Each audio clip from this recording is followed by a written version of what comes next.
Hello दोस्तों, flat wisely में आप सभी का स्वागत है। Let's start with chapter 4 problem solving in mathematics a process. Problem solving maths में एक प्रोसेस है, तो हम उसको कैसे प्रॉब्लम सॉल्विंग क्वेश्चंस आते हैं आपके पास, हम उसको डिटेल में पढ़ेंगे आज। तो problem solving process, certain problems related to mathematics in daily life are presented before students. बहुत सी प्रॉब्लम्स जो बच्चे फेस करते हैं डेली लाइफ में, मैथमेटिकल प्रॉब्लम्स, जैसे कि आप किसी शॉप पे जा रहे हो और आपने कितने पैसों में चीज़ खरीदी है। फॉर एग्जाम्पल, आपने एक चिप्स का पैकेट खरीदा है 5 रुपीज़ का, और आपने एक चॉकलेट खरीदी है 5 रुपीज़ की, और आपके पास 20 रुपीज़ है जो आपने शॉपकीपर को दिया है। तो आप वहाँ पे मैथमेटिकल कॉन्सेप्ट यूज़ करोगे। वो डेली लाइफ सिचुएशन हो गया, आपने अपना थॉट यूज़ किया, आपने रीजनिंग यूज़ की कि अगर आप 20 रुपीज़ दे रहे हो तो आपने टोटल कितने पैसों का सामान लिया और अब आपको शॉपकीपर कितने पैसे वापस देगा। तो यहाँ पे आपने मैथमेटिकल रीजनिंग को यूज़ किया, आपने मैथमेटिकल लॉजिकल थॉट्स को यूज़ किया। ठीक है, तो अब हम यहाँ पे देखेंगे किस टाइप की प्रॉब्लम्स हमारे डेली लाइफ में आ जाती है। तो यहाँ पे आपने एक प्रॉब्लम सॉल्विंग मेथड यूज़ किया कि 20 रुपीज़ अगर आपने दिया और 10 रुपीज़ की चीज़ खरीदी है, चिप्स एंड चॉकलेट, तो आपको शॉपकीपर 10 रुपीज़ देगा। तो अब हम देखते कैसी आपके पास पजल्स आ सकती हैं, मैथमेटिक्स डेली लाइफ की प्रॉब्लम्स आ सकती हैं। तो फर्स्ट है मल्टीपल चॉइस क्वेश्चंस। आपके पास मल्टीपल चॉइस क्वेश्चंस में आ सकती है passage based questions, coin puzzle, logic problem, magic square etcetera. तो हमें इन सारी एक्टिविटीज़ को हम कैटेगराइज कर देंगे क्वालिटेटिव टाइप और क्वांटिटेटिव टाइप। क्वालिटेटिव टाइप में आपको ना हमेशा सिर्फ डेफिनेशन फॉर्म में दी होगी, यहाँ पे कोई क्वांटिटी नहीं आएगी। क्वांटिटी में आपके पास नंबरिंग फॉर्म में आ जाएगी। The problems that are based upon definitions, formulas, comparisons, etc. are qualitative type. जो भी प्रॉब्लम्स बेस्ड होती है डेफिनेशंस के बेस पे, फॉर्मूलाज के बेस पे, या कंपैरिजंस के बेस पे कि हमें कंपेयर करना है, उन्हें हम क्वालिटेटिव टाइप कहते हैं। जो भी प्रॉब्लम्स में न्यूमेरिकल कैलकुलेशंस आ रही है या हमें सॉल्यूशंस फाइंड करना है न्यूमेरिक फॉर्म में, उसे हम क्वांटिटेटिव प्रॉब्लम्स कहते हैं। ठीक है, तो अब हम आगे बढ़ते हैं। बहुत सी प्रॉब्लम्स डिस्कस की हैं, तो let's discuss multiple choice question. In multiple choice questions each question is provided with 3 और 4 answer options out of which only one is correct. Multiple choice questions में क्या होता है कि आपको कोई भी एक क्वेश्चन दिया होता है, ठीक है, उसमें आपको इधर 4 ऑप्शंस दिए होते हैं या 5। ठीक है, यहाँ पे हमें 4 ऑप्शंस दिए हैं जिसमें से कि ना कोई भी एक ट्रू होता है। तो ये हमारा मल्टीपल चॉइस क्वेश्चंस होता है। तो अब हम एग्जाम्पल देखें क्वालिटेटिव में भी और क्वांटिटेटिव में भी। तो क्वालिटेटिव में पहले हम देखते हैं choose the correct option to arrange the daily form in ascending order. तो weekly, monthly, annually, daily, fortnight, तो इसको ना असेंडिंग ऑर्डर में लगाना है, मतलब छोटे से बड़े की फॉर्म में हमें पुटअप करना है। तो इस टाइप के आपके पास एमसीक्यूज होंगे और यहाँ पे ये नंबरिंग कर दी गई है सो दैट आप करेक्ट आंसर चूज कर सको। ऐसे नेक्स्ट क्वालिटेटिव का है एरिया रेशो में स्क्वायर मीटर्स, प्रपोर्शन में dash square dash then ratio then metres. तो हमारा यहाँ पे क्या आना चाहिए, तो यहाँ पे हमें ऑप्शंस दिए हुए हैं, तो आपको यहाँ पे अब फॉर्मूला लिखना, वो यहाँ पे चूज करना है। तो यह हो गया आपका एमसीक्यू में क्वालिटेटिव टाइप। क्वांटिटेटिव टाइप में एमसीक्यू में क्या होगा कि आपको न्यूमेरिक फॉर्म दिया है, 4 ऑप्शंस दिए हैं जिसमें से कि आपको एक करेक्ट चूज करना है। For example, what is perimeter of square whose area 64 centimetre. Perimeter of square क्या है जिसका एरिया 64 सेंटीमीटर है। आपको 4 ऑप्शन दिए गए हैं, तो आपको एक चूज करना है। नेक्स्ट ऐसे ही क्वांटिटेटिव में कि स्नेहा की age is twice the age of her brother, यहाँ पे कंपैरिजन होगा, इसलिए ये हमारा क्वांटिटेटिव। और यहाँ पे नंबरिंग भी आ रही है। Sneha is 4 years elder to her brother, age of Sneha and her brother are respectively. तो यहाँ पे 4 ऑप्शंस है, आपको अपने मैथमेटिकल रीजनिंग थॉट्स को देखते हुए इस क्वेश्चन को सॉल्व करना है। ये मैंने सिर्फ एग्जाम्पल के फॉर्म में बता रही हूँ, इसलिए मैं आपको आंसर्स नहीं बता रही। तो ट्राई करो कि आप ये एग्जाम्पल्स खुद वीडियो को स्टॉप करके सॉल्व कर पाओ। नेक्स्ट है passage based questions. Passage based questions में क्या होता है, a paragraph related to any topic is given. एक पैराग्राफ किसी भी टॉपिक से रिलेटेड हमें दिया हुआ होगा। Questions based upon the given paragraph are generally provided with answer options. जो भी क्वेश्चंस दिए होंगे ना पैराग्राफ से रिलेटेड, वो मतलब उस पैराग्राफ में उसका आंसर ज़रूर होगा। Students have to read the paragraph carefully and choose the correct option. तो स्टूडेंट्स को पैराग्राफ को ना बहुत केयरफुली चूज पढ़ना होगा और फिर करेक्ट ऑप्शन को चुनना है। तो क्वालिटेटिव में क्या होगा कि आपको सिर्फ डेफिनेशंस दी होगी या फॉर्मूलाज बेस्ड पे होगा। अब जैसे कि हम फर्स्ट क्वेश्चन देखते हैं, हमें पैराग्राफ गिवन है, go through the given passage and answer the following questions A 2% B 5 6। तो ये एक तरह से ना पैसेज है।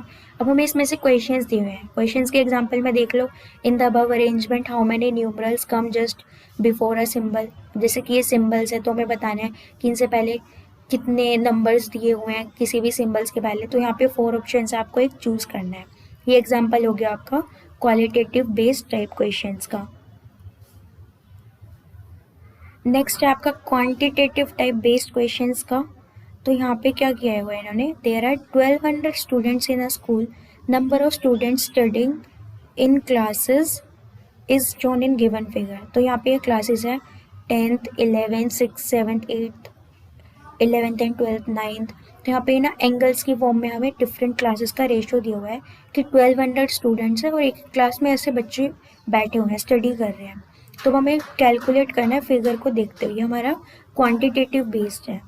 तो यहाँ पे आ गया क्वांटिटेटिव में number of students in senior secondary classes. Senior secondary classes मतलब 11th और 12th में कितने नंबर ऑफ स्टूडेंट्स हैं, तो हमें परसेंटेज दिया हुआ है, अब हमें उस अकॉर्डिंग यहाँ पे 4 ऑप्शंस दिए हुए हैं, अब हमें सॉल्व करना है। तो ये हमारा हो गया quantitative based passage type questions. Next आता है कोइन पजल। कोइन पजल में क्या होगा, मैं ना बहुत से ना मैथमेटिकल्स गेम्स या पजल्स को अरेंज कर दिया जाता है कॉइन्स की फॉर्म में या फिर कॉइन जैसी ऑब्जेक्ट्स की फॉर्म में। जैसे कि बॉल हो गई, वो कॉइन जैसी होती है, सर्कुलर है। अब हम यहाँ पे देखते हैं हमारा क्वेश्चन कीप इट इवन, हमें इवन ही रखना है। तो यहाँ पे हमें एक सिचुएशन दी है, 4x4 arrangement of coins is provided. 4x4 का हमें अरेंजमेंट प्रोवाइड किया हुआ है कॉइन्स का। ये देख रहे हो 1 2 3 4 1 2 3 4 1 2 3 4, हर लाइन में हमें 4 कॉइन्स का अरेंजमेंट दिया हुआ है।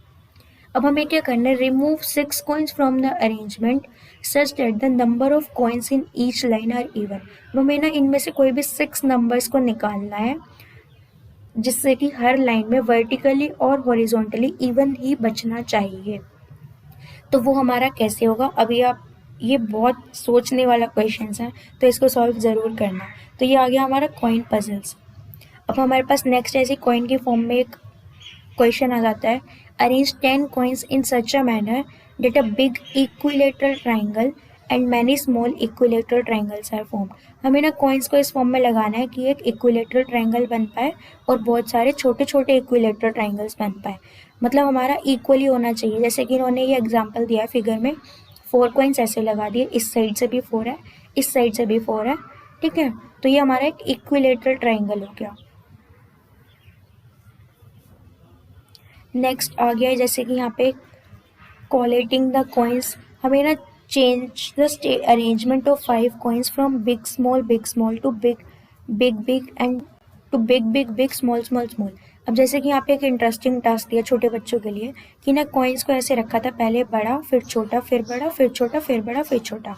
अब बच्चों को बोला कि तुम सारे ना छोटे कॉइन्स को एक साइड में रख दो और बड़े कॉइन्स को एक साइड में। तो बिगनर्स को बोला गया कि आपको ना बड़े से छोटे में लगाना है, पहले सारे बड़े बड़े और छोटे छोटे। तो बच्चों ने इस वाले ये जो उन्हें गिवन फिगर थी, यहाँ पे जो गिवन कॉइन्स थे, उन्होंने अब बड़े से छोटा लगाना शुरू कर दिया। पहले सारे बड़े बड़े लगा दिए, देन छोटे छोटे लगा दिए। तो मतलब ये बच्चों की क्रिएटिव एबिलिटी को, लॉजिकल रीजनिंग को, बच्चे के माइंड को डेवलप करने के लिए काफ़ी अच्छी एक्टिविटीज़ है मैथ्स में। अब आता है logic puzzles. To solve a logic puzzle in a mental exercise, it not only develops the cognitive level but also incorporates confidence into students। जो लॉजिक पजल होती है वो ना तो खाली एक मेंटल एक्सरसाइज है बल्कि वो हेल्प करती है हमारे ग्रोथ डेवलपमेंट में, हमारे माइंड डेवलपमेंट में, हमारे अंदर कॉन्फिडेंस डेवलप करने में। और इसका हम एग्जांपल देखते हैं, हमें ये एक ना मैजिक स्क्वायर दिया हुआ है, ठीक है। ये एक मैजिक स्क्वायर है जिसमें से हमें कि नंबर्स फाइंड आउट करने हैं, u z x and y। तो अब यहाँ पे ये सॉल्व किया हुआ है बट मैं आपको सॉल्व करके नहीं बता रही, मैं जस्ट एक एग्जांपल दे रही थी किस टाइप से लॉजिक पजल्स आती हैं। अब नेक्स्ट आते हैं problem solving a process. Problem solving in mathematics may include various types of problems and activities. Problem solving process mathematics में बहुत से type of problems रखता है, activities रखता है क्वेश्चंस में मैंने, और बहुत से मैथमेटिकल गेम्स होते हैं जो कि हेल्प करते हैं प्रॉब्लम सॉल्विंग असाइनमेंट्स को डेवलप करने में, इजी रहता है मैथमेटिकल असाइनमेंट्स को बनाने में, एक्टिविटीज़ और इन पैसेज बेस्ड और पजल्स के थ्रू क्वेश्चंस डेवलप करने में। अब कोई भी क्वेश्चन हो या कोई भी प्रोसेस यूज़ हो रहा हो प्रॉब्लम सॉल्विंग में, वो इन स्टेप्स के थ्रू ज़रूर जाता है, ये स्टेप्स उसमें ज़रूर देखे जाते हैं। तो हमारा फर्स्ट स्टेप क्या है, steps to make a problem solving question या steps to solve a problem solving question. तो यहाँ पे है identification of known and unknown facts. हमें नॉन और अननोन फैक्ट्स को आइडेंटिफाई करना होता है। स्टूडेंट्स आइडेंटिफाइज द गिवन और known facts, also he identifies the actual problem in the essence of what is asked in the problem. जब बच्चे के पास कोई भी क्वेश्चन आता है तो सबसे पहले वो देखते हैं कि उसे जो भी फैक्ट्स पता है उस प्रॉब्लम के बारे में, फिर वो देखते हैं कि एक्चुअल प्रॉब्लम क्या है, उससे क्वेश्चन क्या पूछा गया है, फिर वो देखता है कि उस प्रॉब्लम को हम सॉल्व कैसे करेंगे, उस क्वेश्चन में पूछा गया है। रिलेट टू मैथमेटिकल फैक्ट्स, ऐसी प्रॉब्लम्स पर्टिकुलरली कॉन्सेप्ट या चैप्टर से नहीं होती, उसमें हमें बहुत मतलब बहुत सारे कॉन्सेप्ट्स और चैप्टर्स से मिली हुई होती है। तो स्टूडेंट्स ट्राई करते हैं कि वो कौन कौन से मैथमेटिकल फैक्ट्स को यूज़ कर सकें जिससे कि वो सॉल्व कर पाएँ एक प्रॉब्लम को।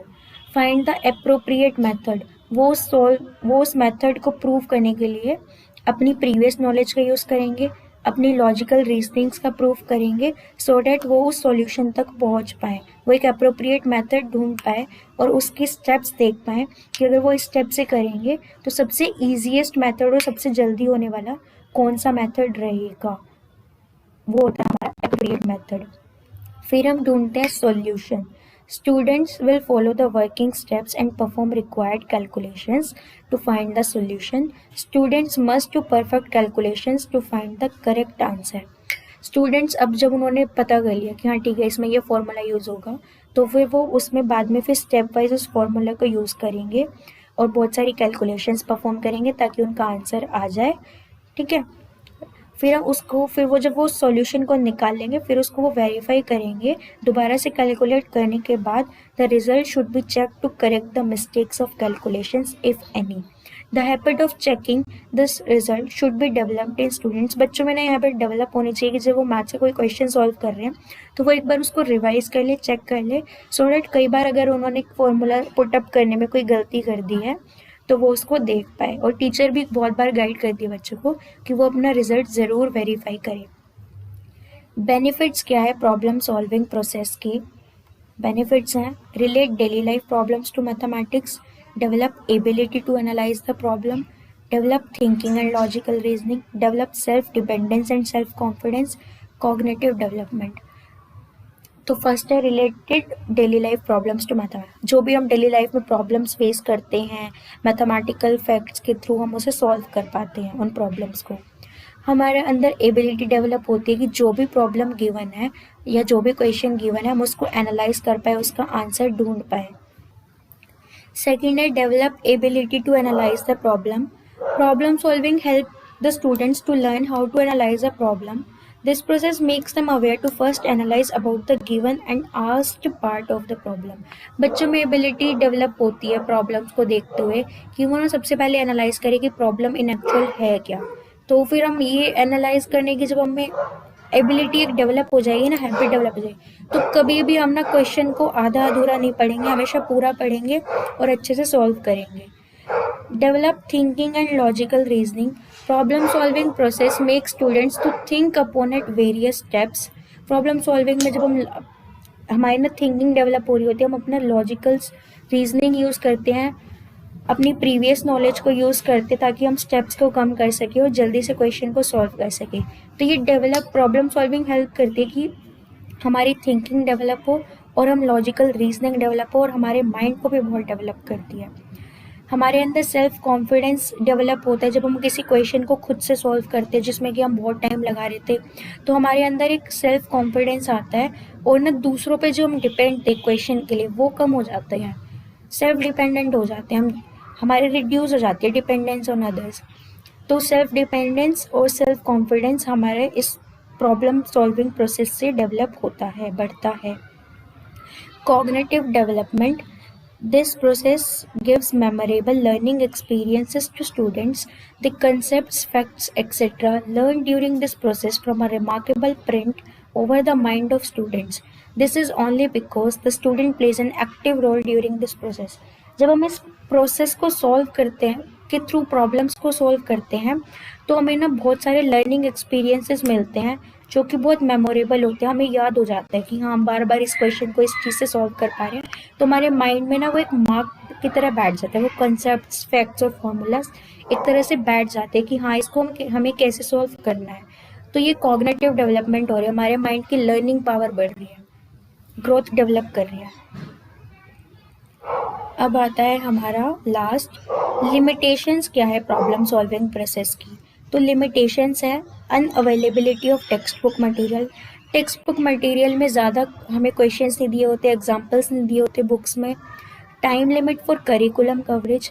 हमारे ना स्कूल्स में या जब भी हमें कोई चैप्टर कर रहे होते हैं तो हमें एक पर्टिकुलर टाइम दिया जाता है हमारे करिकुलम में कि आपको अगर ये चीज़ें सॉल्व करनी है तो आपको सिर्फ इसी टाइम में करनी है। बहुत टाइम लिमिट रहती है, कई बार बच्चा समझने में बहुत टाइम लगा देता है, तो यहाँ पे टाइम लिमिट रहती है हमेशा कि आपको कैसे सॉल्व करना है। मोर मेंटल वर्क, बहुत ज़्यादा मेंटल पावर यूज़ होती है, बहुत ज़्यादा लॉजिकल रीजनिंग यूज़ होती है, आपकी प्रीवियस नॉलेज टेस्ट होती है। Not practical for generally lower classes. जो छोटे बच्चे होते हैं, जो छोटी क्लासेस हैं, उनके लिए प्रैक्टिकली सॉल्व करना ईजी नहीं है। फिर चाहे वो कोई छोटी से छोटी सिचुएशन ही क्यों ना हो, आप किसी शॉप पे जाके बच्चा एकदम से नहीं देख पाता कि उसको कितने पैसे देने हैं और कितने वापस लेने हैं। Limited concept coverage. Concept coverage बहुत लिमिटेड होती है कि हम उसमें सिर्फ कुछ ही कंसेप्ट यूज़ करते हैं, सारे कंसेप्ट यूज़ नहीं हो पाते, सारे कंसेप्ट कवर नहीं होते एक ही क्वेश्चन में। Difficult to organise the contents of syllabus. Difficult रहता है कि हम इलेक्ट्रॉनिक कंटेंट को, सिलेबस के इलेक्ट्रॉनिक कंटेंट को ऑर्गेनाइज कर पाए।